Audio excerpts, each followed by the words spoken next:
Hi, this is Pavan Sukhdev at Yale University. Today I am with Julie Katzman, who's the Executive Vice President and Chief Operating Officer of IDB, the Inter-American Development Bank. They are Latin America's largest development financier by a mile. And they've been doing some amazing things, and I'm delighted to have with me Julie, who will talk about, among other things, how IDB is in fact focusing on the green economy. Julie, welcome to Yale. Thank you very much, Pavan. It's been great working with you and with your team for these last couple of years, and also sort of observing the way that your organization is taking on the green economy with so much interest. That's unusual for a development bank. I don't actually know of any other large development bank which is as focused on financing sustainable development rather than just financing development. How did this come about? Can you tell me about it? Well, you know, I've only been at the IDB for 3 years, so I think I've gotten the benefit of everybody who came behind me. But I think what has happened in Latin America over the last 5 to 10 years is that people recognized and were successful in creating an environment that showed that inclusive growth could be successful. So you had 30 million people leave poverty in Brazil. You had similar kinds of trends in so many countries in the region, using conditional cash transfers, which the bank had been a big proponent of, using other mechanisms and tools to create inclusive growth. And now you get to the point where this is a region with something like 14% of the world's land mass, 10% of the world's people, but 40% of the world's biodiversity. So little by little, I think within the region and amongst people in our own organization, we realized that if the region's going to be successful in the 21st century, where we needed to go was not only inclusive growth, but sustainable inclusive growth. And that's the challenge now, but that's the focus that we've adopted. That's excellent to hear. And in fact, if we go down to the level of the deals that IDB have been involved in, there are quite a few examples of what you describe in terms of inclusive and sustainable development. The one that comes to mind is how I recollect you had financed the Quito water project, the payment for ecosystem services. There was a $130-odd million loan that you had given, which truly helped that project take off. And that leads me to ask, and is it largely IDB financing public projects of that kind, or do you get involved in the private sector? Well, unlike the parallel that people would think of probably is the World Bank and the IFC. So in that case, they have two separate institutions, one that does the public sector, the World Bank, and the other that does the private sector, the IFC. We actually have a slightly more complicated structure. Within the IDB as a whole, we have both public sector and private sector lending. And it's skewed toward the public sector. It's about 80% public sector, 20% private sector. We also have a separate arm that does further private sector lending for small and medium-sized enterprises. So you see both. But I think one of the critical things that we see first, the private sector is a very major engine for how these economies are going to continue to grow. So having a presence in the private sector is critical. But it's also clear that you need a mixture of instruments to make private sector lending, particularly in sustainable areas, to make it go. It is actually an example of private sector being brought in to work with and for the purpose of public benefit. But what about an area such as resource taxation? To my memory, only Australia has really made a serious effort at that, and Prime Minister Kevin Rudd lost his seat as a result of that attempt. But isn't there a future here, and especially in the context of Latin America, which is very much still a primary sector economy and does have a huge amount of resource management and resource extraction issues? I think Peru and Colombia, to pick two examples, are good countries to look at for places where they're looking at key policy reforms funded by natural resource payments, whether those are taxes, whether those are royalties, however you want to think about them. They're targeting portions of those payments toward social inclusion. So let's take Colombia, for example.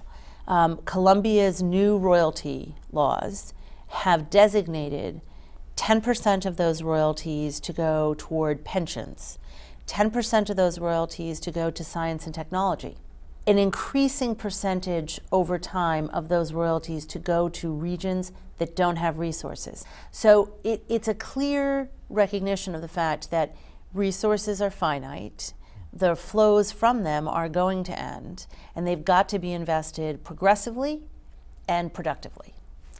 I think Peru is another good example. President Humala ran on a platform of increasing the amount of royalties that would be focused on social inclusion. So the Peruvians, who are the #2 exporter in the world of copper, the #2 exporter in the world of silver, and the #6, I believe it is, exporter in the world of gold. And so the Peruvians are saying, okay, we need to make sure that the royalties maximize the income for the state, but make sure that the entities paying them remain globally competitive, and that we use a greater percentage of these royalties to invest in social inclusion for the population. And that's everything from education reform to healthcare reform to focus on women. It's a very broad agenda, but it's very targeted using those royalties. Julie, it's remarkable and indeed very good to hear what Peru and Colombia are doing, because in a sense they've recognized fundamental issues, which is that subsoil assets belong to the country. They belong to the citizen. Indeed. And the pricing of those subsoil assets is absolutely a matter of equity. And not only that, they've taken it to the next step, which is to ensure that the income from those assets, the income from those mineral resources are in fact targeted towards the betterment of society where they come from, where these resources are extracted. I could find no more opposite example of that than Australia, where, quote unquote, the sentence was used, killing the goose that laid the golden egg, when the idea came up of applying higher royalties to the mining companies in Australia. Of course, this was an effort by the mining companies to change regulation. You don't see that hopefully happening in Latin America, do you? Well, I mean, clearly there's debate. Yes. Is the royalty rate high enough? How is the royalty rate set? That's one side of things. If you're taking it from the populist perspective, of course. If you're taking it from the perspective of the companies, is the rate low enough? But and the other key thing in these countries is that you have large accumulations of money today having been paid for royalties, which have not gotten effectively invested within these programs for the benefit of the populations. Right. We just created a tool for looking at the actual results of all of our projects, geo-referenced on maps. So you can click on the map of the country, you can see dots on the map for all of our projects, you can click on a dot and see the actual results. So we demonstrated this new tool at our annual meeting in Uruguay. And the Minister of Finance of Colombia came up to me immediately after and he said, okay, during the presentation, I emailed the president because we want this tool for these royalty payments at the regional level. Wonderful. Because we want to make sure that there's complete transparency around the projects that these royalties are going to finance, so we can make sure that it's clean, it's non-corrupt, and we know what we're getting. So, that's also one of the things that's critical when you think about how this money is going to be invested, because there's a huge amount of cynicism that can develop if you know that there are billions of dollars of royalties and you don't see the physical manifestation of the results of the projects. Yeah. Some of the challenges that CORP2020 is addressing is, in fact, the disappearance of social purpose from the vast majority of the private sector.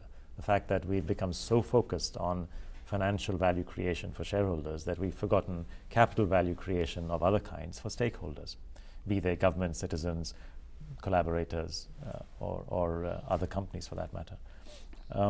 Do you see this concern of CORP2020 reflected in Latin America? So a couple of different perspectives on that. I think first, ironically, I think the mining companies or the extractors are maybe ahead of the game as it relates to those kinds of responsibilities, because they live firsthand what happens if they're not. Yes. There have been demonstrations in many cities and many countries trying to halt their activities completely. So we have interacted with a lot of extractive industry companies asking for our help. They not only have formal royalty payments that they make, but they do a lot of other things, or trying to do a lot of other things, to make sure that they leave behind sustainable situations. And they, they're extractors. They're not social actors. So they don't, it's hard for them to figure out, okay, what's the best way to fund a school, or what's the best way to fund a hospital, and how is it going to be sustainable after we leave? And so it's interesting that they really want to engage, many of them, in ways that say, help us be more sustainable. So I think it's ironic that in many ways, I think they might be becoming the vanguard of how to be more sustainable. That's actually not surprising, because in some ways, the living and learning is the way forward. People and companies will learn through mistakes, and where mistakes are made, that's an opportunity. And this is, again, something that our thinking around CORP2020 is evolving towards, which is to recognize the role that governments play and that intermediaries such as development banks play in fact, picking up the pieces and saying, look, we can rearrange these pieces somewhat differently. You do not need to sacrifice profit for social purpose. Neither do you need to sacrifice social purpose for profits. In fact, it is a win-win situation that is possible if we think together, work together. I do think more and more corporations are waking up to the multi-stakeholder paradigm. I was just in Cartagena for the Summit of the Americas, and we had a CEO summit before the political summit. And we had some very interesting CEOs from Latin America and from the United States and Canada who were parts of panels. And to tell one story, Indra Nooyi, who is the CEO of PepsiCo, is very focused on this. And it's enlightened self-interest. What is one of Pepsi's largest product lines, if not the largest? Soft drinks. And what's the #1 ingredient in a soft drink? Water. And what is the planet running out of? We're going to run out of water. And so they have to be really focused on, what do we do to help maximize the value of that resource, use it efficiently? They've become an investor in a fund that we have to do water projects all over the region. They're focused on recycling with us, because what's the biggest byproduct they have, right? Plastic bottles. And if those aren't recycled efficiently, what they leave behind results in regulation, right? And so, you can say it is enlightened self-interest, because if you don't begin to get some of these things right voluntarily, then the answer has to be, at some point, governments begin to think about regulation. The problem is, will the enlightened self-interest be sufficiently copied, if you like, through supportive rules and regulations to begin with? Isn't there a case, not away from just the Cokes and the Pepsis of this world, isn't there a case for more companies in many more sectors to actually measure their ecological footprint? In other words, measure their externalities, both negative and positive, and start recognizing them, reporting them in part of their reporting process, financial statements? Well, I'm a huge fan of the work that you've done, and the Puma financial statements to me are a blueprint, and I share them with everybody everywhere I go. Wonderful. I think I look at what is it going to take to get us to that, because that is absolutely something that I think will drive people. I remember it has to have been 8 or 9 years ago when I was in Europe and I saw in the newspaper ads for cars that told you what the carbon emissions were per gallon or per mile, I can't remember which, per kilometer, which was never in the newspaper here in the United States. And that was, to me, a very interesting thing. The population had woken up and said, we want to know, we want to make an informed choice. So, I think a lot of work needs to be done to create a consciousness with the population who's purchasing the products of all of these companies, to demand this information and to consider it as part of their choice. We need to find a way, I think, to motivate society to make these demands, whether it's directly, and I don't know what's going to lead. Is it that companies are going to get there first? Will governments get there and push the companies? I think multilaterals have a place to play here, and so do governments. We're doing something in Mexico where the Mexicans are now looking at coming up with a framework to look at the direct and indirect costs of energy. And so who gets there first and which is the stronger lever, I'm not sure. But I think if you could motivate consumers, you avoid all of the political push and pushing and shoving, and you could create change hopefully more quickly. if we concentrate on trying to get people to value those externalities, their direct relationship with consumers is very powerful. Julie, it's been great to have you here. Oh, thank you for having me. Thanks very much for speaking with Corporation 2020. Oh, it was my pleasure.